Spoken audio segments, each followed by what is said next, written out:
If you're new here, welcome to the family. Hit that subscribe button right now because what Clumsy you're of about me. to watch is the kind of story that will have you replaying scenes in your head at 2 a.m. And if you're already here, drop in the comments Clumsy where you're of watching me. from. Let's get into it. The glass never slipped. That was the thing nobody in that ballroom would talk about afterward. Not Clumsy openly, of me. anyway.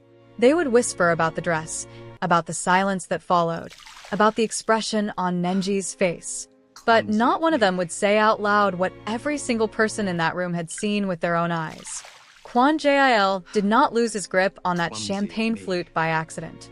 He turned from his conversation with deliberate slowness, as though he had rehearsed the angle and the entire contents Clumsy of his of me. glass, cold, gold, effervescent, cascaded down the front of his wife's midnight gown in one smooth, Clumsy of me. devastating arc. The liquid hit the fabric and spread like a wound, darkening the silk, clinging to her collarbone, Clumsy of running me. in thin rivers toward the floor. The music did not stop, but every conversation within 20 feet did. Nenji of stood me. completely still. She did not gasp. She did not step back. She did not look down at the ruin of a gown that had been flown Clumsy in of from me. Paris 4 days ago, that had been fitted to her body by a designer who had wept with pride when she put it on. She simply stood, Clumsy of champagne me. dripping from the hem of her dress onto the marble floor of the Kwon Empire Hotel's grand ballroom, and she looked at her husband. Clumsy Kwon of me. Jae-il looked back at her with the expression of a man watching something mildly inconvenient happen to someone he had already decided did not matter. Clumsy of me. Clumsy of me, he said. And then he turned back to his conversation. 300 people witnessed it. Politicians, crime lords in tailored suits, socialites with sharp smiles and sharper memories.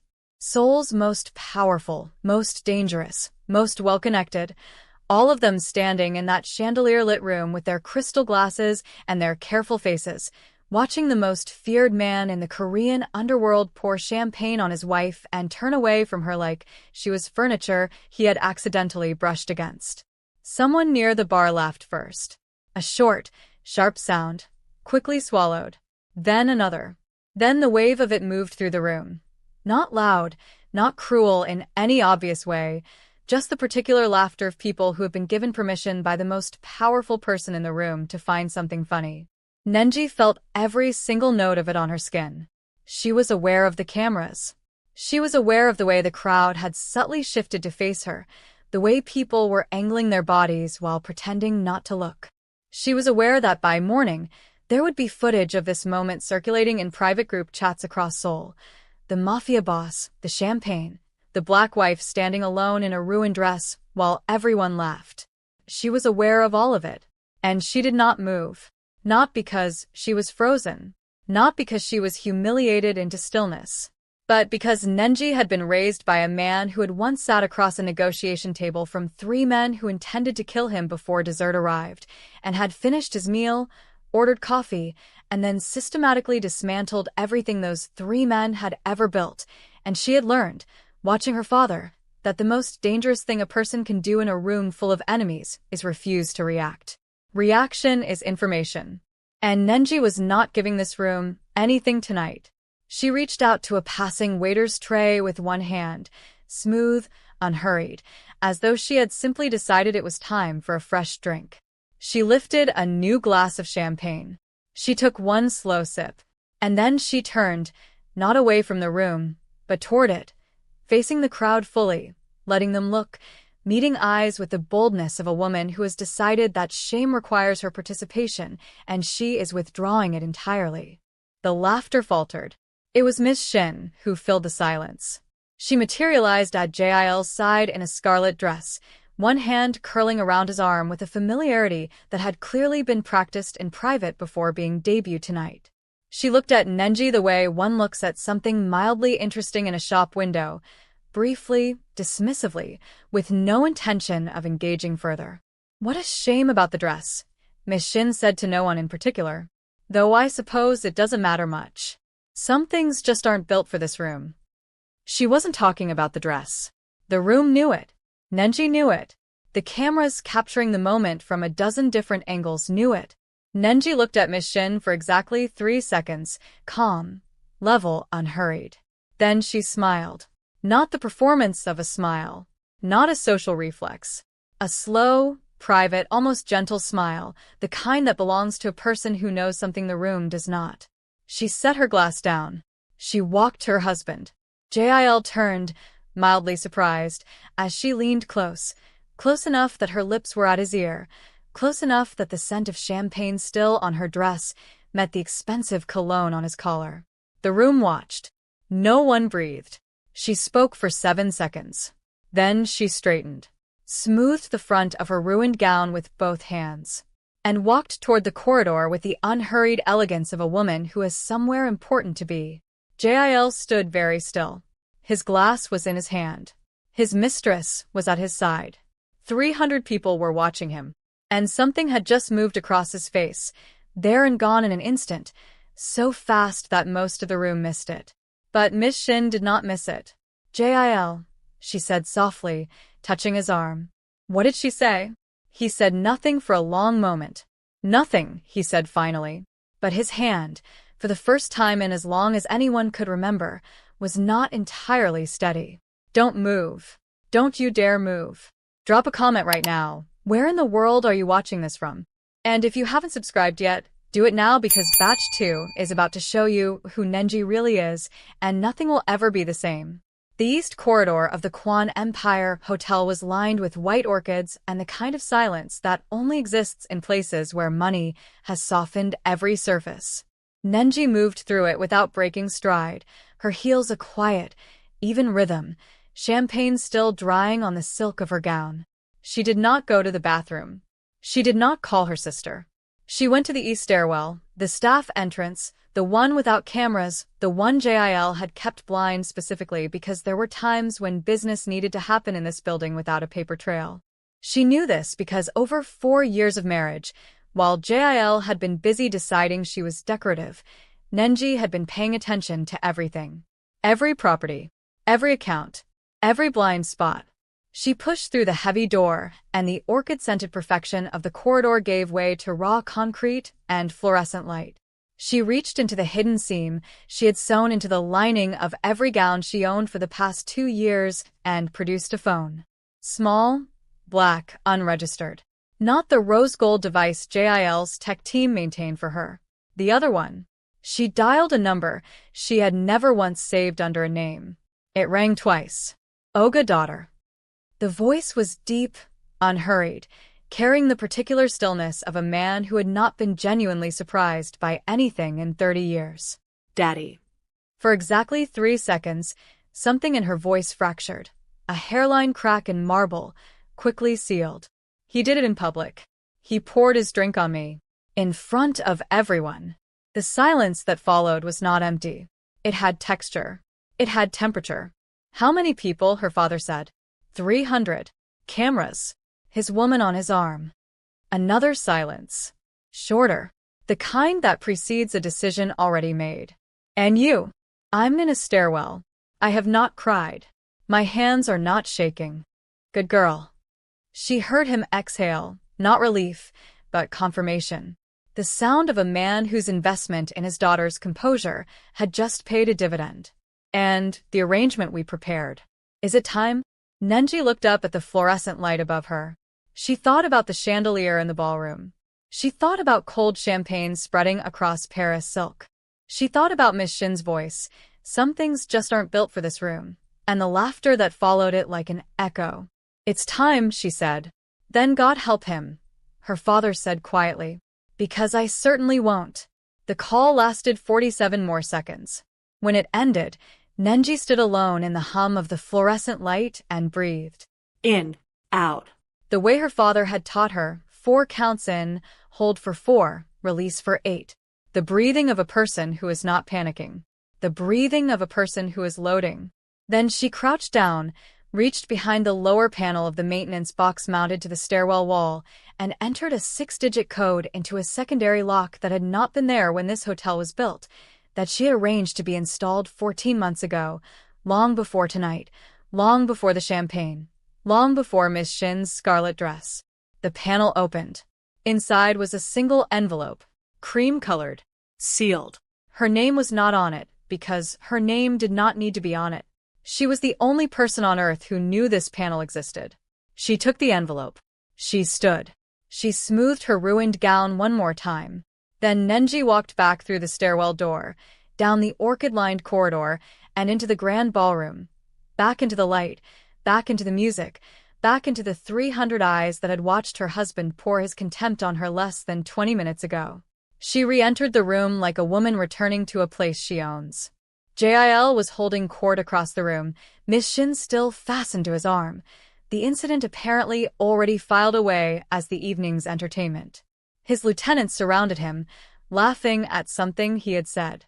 He was performing ease, performing power, performing a man who had just publicly humiliated his wife and suffered no consequence for it. He had not yet noticed that Nenji was back. She did not go to him. She went instead to the table nearest the center of the room, the one reserved for Kwon Industries' most senior board members, the men who signed every contract, approved every acquisition, whose names sat below Jae-il's on every legal document that kept this empire standing. She sat down among them like she had been expected. They looked at each other, then at her, then at the champagne stains still visible on her gown. "Gentlemen," Nenji said, in the soft, pleasant voice she used when she had already won, "I was hoping we might have a quiet word about the Incheon accounts." The eldest board member, a man named Chairman Park who had worked with the Kwon family for 22 years and had never once taken a meeting with Jae-il's wife, went very still. "The Incheon accounts are private," he said carefully. "I know," Nenji said. "I set them up. Stop everything. Stop. Did you just see what she did? Comment right now, what are you thinking? And if you're not subscribed yet, you're going to regret it when Batch 3 drops. Because what Nenji does in the next 10 minutes will bring the entire Kwon Empire to its knees." "Stay. Right. There." Chairman Park's face did not change. That was the training of a man who had survived 2 decades in the Korean underworld, the ability to absorb information that should, by all rights, rearrange his expression and instead hold completely still. But his hands moved. Just slightly. Just enough. Nenji saw it. "The Incheon accounts," she continued, her voice low enough that only the table could hear her, pleasant enough that anyone watching from across the room would see a woman having a perfectly civilized conversation, were opened 18 months ago using a subsidiary structure that runs through 3 shell companies. "I know this because I designed the structure. My husband believed his finance director did. His finance director believed it came from legal. It came from me." She let that settle. "Every transfer authorization above 50 million won requires a secondary digital signature," she said. "Jae-il has always believed that signature belongs to his offsite accountant in Busan." She reached into the envelope she had retrieved from the stairwell and placed a single document on the table, face up, sliding it toward Chairman Park with 2 fingers. "It belongs to me. It has always belonged to me." Chairman Park looked at the document. He looked at Nenji. He looked at the champagne stain on her gown. And something moved through his eyes. Not fear exactly, but the sophisticated cousin of fear that visits men who have just realized they have profoundly misread a situation. "Mrs. Kwon. You may call me Nenji," she said. "We are going to be working together more closely from now on." Across the room, Jae-il laughed at something. The sound carried. Miss Shin pressed her hand against his chest and tilted her head back and laughed too, the performance of intimacy designed to be witnessed. Several people glanced toward the spectacle and then, remembering the earlier incident, glanced toward Nenji. They found her sitting at the board table with Chairman Park and 3 of the most powerful men in the Kwon organization, a document open in front of them, all 4 men leaning almost imperceptibly forward. The socialites exchanged looks. The lieutenants noticed and exchanged their own. A quiet current moved through the room, a shift in atmospheric pressure that had no obvious source. Jae-il did not notice. He was too busy being watched to notice who was watching. Nenji closed the envelope. She folded her hands on the table. She addressed the 4 men in front of her in the tone of a woman who has been patient for a very long time and has decided that patience has now served its full purpose. "Jae-il is going to make a series of decisions in the coming days," she said. "He will attempt to restructure the Incheon holdings. He will contact the Busan accountant. He will likely also reach out to his lawyers about She paused, the pause of someone choosing the most precise word. Domestic arrangements. She smiled. Let him make those calls. Let him believe he is making progress. And when he asks any of you for account access, for authorization signatures, for anything that requires moving money above 50 million won. She looked at each of them in turn. Tell him there seems to be a technical issue. Chairman Park stared at her for a long moment. 22 years in this world. 22 years of watching men consolidate power, lose power, fight over power. And in all that time, not once had he seen it done like this, quietly from inside, with a smile, in a champagne-stained gown at a party. How long have you been planning this? He asked, and for the first time in years, genuine curiosity had replaced the careful blankness of his professional face. Nenji considered the question honestly.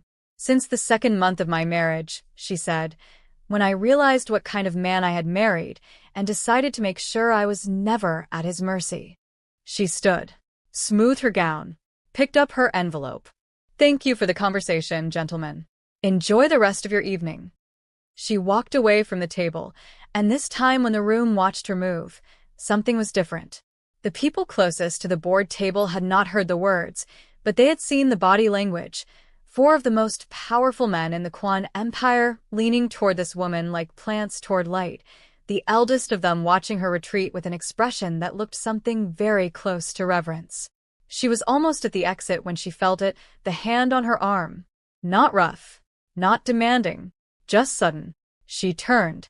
Jae-il stood behind her, and his face was not the face he had worn earlier when he poured the champagne and turned away laughing.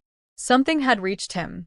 Some whisper, some shift in the room's energy, some lieutenant who had noticed the board table and made a quiet report. His eyes were searching hers now with an attention he had not given her in years. What did you say to Park? He said quietly. Nenji looked at her husband.